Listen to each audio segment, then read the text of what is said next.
જય શ્રી કૃષ્ણ. સ્વાગત છે તમારું છાયાની વાનગીઓમાં. આજે હું તમારા માટે લઈને આવી છું બાળકોની ફેવરિટ અને નાના મોટા બધાને ભાવે એવી ખજૂર બાઇટ્સની રેસીપી, જે તમે બાળકોને લંચ બોક્સમાં પણ આપી શકો છો. તો બનાવવાની શરૂઆત કરશું. હવે સ્ટફિંગ માટે મેં એક ડીશમાં થોડા કિશમિશના કટકા કરીને લીધા છે, થોડી બદામના કટકા કરીને લીધા છે અને થોડા કાજુના કટકા કરીને લીધા છે. અને બાઇન્ડિંગ માટે મેં એક પેંડા જેટલો માવો લીધો છે. હવે આ બધી સામગ્રીને આપણે સારી રીતે મિક્સ કરી દઈશું.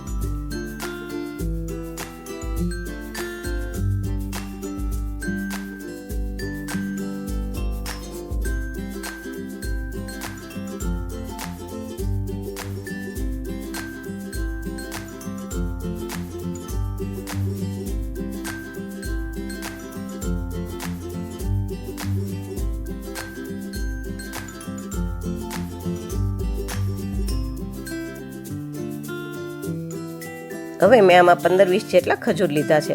ખજૂરને વચ્ચે કાપો કરી અને અંદરથી ઠળિયો કાઢી લીધો છે. હવે આ ખજૂરની અંદર આપણે જે ડ્રાયફ્રૂટ્સનો મસાલો તૈયાર કર્યો છે એ બધો જેટલો સમાય એટલો આપણે દબાવીને ભરી દેવાનો છે. પછી આપણે બાજુમાં મૂકતા જઈશું અને આવી જ રીતે આપણે બધા ખજૂરને તૈયાર કરી લઈશું.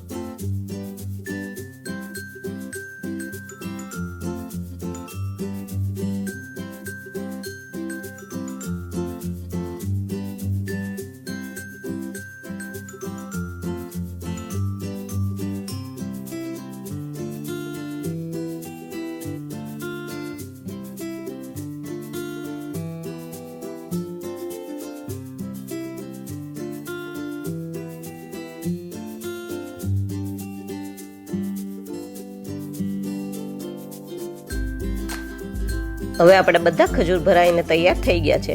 તો આપણે આગળની પ્રોસેસ જોઈ લઈએ. હવે ચોકલેટને મેલ્ટ કરવા માટે મેં નીચે તપેલીમાં ગરમ પાણી મૂક્યું છે અને એની ઉપર મોટા વાસણમાં મેં ડાર્ક ચોકલેટ લીધી છે. ત્યારબાદ આપણે આ ચોકલેટને હલાવતા જઈશું અને મેલ્ટ કરી લઈશું. જો તમને મારી વાનગીઓ પસંદ આવે તો મારા વિડીયોને લાઈક કરજો, શેર કરજો અને મારી ચેનલને સબસ્ક્રાઈબ કરજો.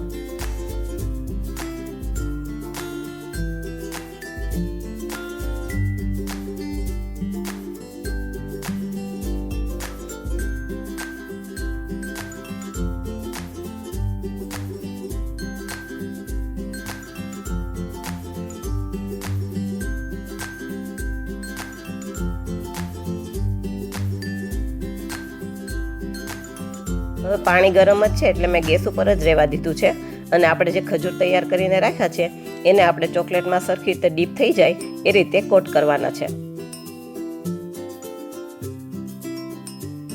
આવી જ રીતે આપણે બધા ખજૂર બાઇટ્સને તૈયાર કરી લઈશું. ફરી મળીએ એક નવી વાનગી સાથે. Thank you.